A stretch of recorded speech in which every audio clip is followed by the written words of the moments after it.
Bah là, en fait, j'ai mis en place énormément de quiz, hein, et puis des quiz assez punchy, justement pour donner de l'interactivité, que ce soit quand même assez, entre guillemets, assez ludique. Tous mes tests, je les ai en fait numérisés pour que ce soit plus simple pour le participant, afin qu'il n'ait pas besoin de calculer ses points avec sa petite calculette, mais ça se calcule tout seul. Ensuite, il y a toujours ce partage de vidéos, mais il y en a encore beaucoup plus qu'auparavant. Et il y a aussi des jeux autour de la communication, des devinettes, des choses comme ça, pour voir justement, là, indirectement, sans qu'il se rende compte, en fait, si on travaille la communication du participant, savoir comment il arrive à faire deviner un objet ou une situation. Déjà, Alésa, quelque chose dont on peut peut-être être fier, on peut parler de fierté, c'est peut-être un grand mot, c'est qu'on avait anticipé cette crise.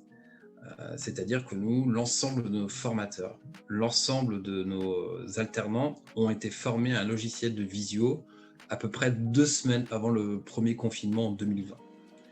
Donc, c'est-à-dire quand on nous a dit confinement, nous, notre premier message passé aux alternants et aux entreprises partenaires, c'est continuité pédagogique.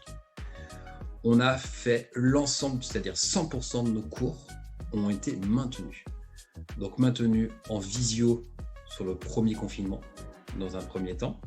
Donc ce qui a été bien, c'est que dès le premier jour, vu que tout le monde était formé, il n'y a eu aucun souci par rapport à ça. Donc ça, c'était le premier confinement. L'été est passé et on a bien senti le deuxième arriver. Donc pour le deuxième, ça a été même en anticipation du deuxième confinement, parce que pour nous, le respect des mesures sanitaires, c'est notre priorité. Ça a été de mettre en place de la téléformation. Alors, qu'est-ce que la téléformation, Alésa ? Tout simplement, je prends un groupe d'alternants, ils sont 24, c'est à peu près la taille moyenne de groupe que l'on a aujourd'hui à Alésa. C'est 12 personnes qui sont en présentiel à Alésa, qui suivent le cours devant un formateur. Et le formateur est équipé d'un micro-cravate, il a une caméra en face, et les 12 autres alternants sont chez eux à suivre le cours et peuvent intervenir comme s'ils étaient en salle de cours. Toutes nos salles de formation sont équipées de ce système de téléformation. Donc ça, c'était la première des choses. Et ensuite, ça a été de préserver tout simplement la santé, de nos alternants, et également préserver la santé de nos formateurs et des équipes qui sont présentes en permanence à Alésa. Dès le début, pour nous, le port du masque obligatoire dans tout l'établissement et à l'extérieur de l'établissement, même en anticipation des mesures qui nous ont été imposées par le gouvernement. Deuxième chose, dans les classes, c'est minimum 1 mètre entre chaque alternant. Donc nous, on a fait ce choix qui a été très contraignant. Je ne vais pas vous le cacher, on est en dispositif par rapport à toute l'organisation. C'est-à-dire que nos alternants, ils ne sont pas 2 par table, mais ils sont 1 par table, avec 1 mètre à chaque fois. Quand ça, une mesure physique, quand ça loge, tout le groupe est en présentiel, avec ces mesures-là. Quand ça loge pas, c'est la téléformation. Donc voilà l'ensemble des dispositifs, mais à ce jour, c'est 100% des cours qui ont pu être administrés à l'ensemble de nos alternants. Et il n'y a eu aucun souci par rapport au suivi des cours.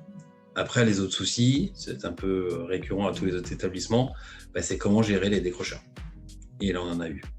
On a été capable de switcher hyper vite, mais vraiment hyper vite, c'est-à-dire qu'en un week-end à l'EM Lyon, on a été capable de switcher en distanciel. C'est Zoom qui nous a sauvé la mise, parce qu'en fait, on était déjà prêts, l'école avait anticipé un passage en full distanciel. Et du coup, on va dire qu'on avait déjà essuyé les plâtres, et donc ça a fonctionné vraiment du jour au lendemain, parce que le passage en distanciel a été subi en fait avec l'annonce du confinement, du premier confinement en fait. C'est à ce moment-là que les choses se sont accélérées. Et on avait déjà fait, je pense, 80% du chemin à ce moment-là. Moi, personnellement, j'ai eu un cours qui a démarré dans la foulée, donc je me suis rendu compte, effectivement, ça fonctionnait. Après, en revanche, ce qu'on a fait progresser, c'est les modalités pédagogiques en distanciel.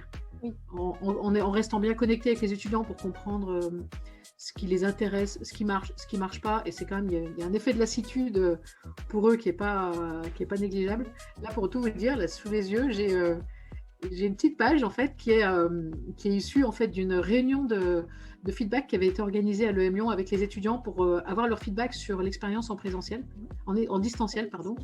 et avoir toutes les bonnes pratiques, en fait. Qu'est-ce qu'ils attendent de nous pour que les cours soient le plus sympa, on va dire interactif, peu monotone, etc. Et donc, j'ai plein de petites astuces qui font qu'on a vraiment progressé maintenant sur le rythme, la façon d'utiliser le distanciel. En fait, l'idée, c'est vraiment de varier les rythmes en permanence pour éviter que ce soit un truc complètement soporifique, terrible.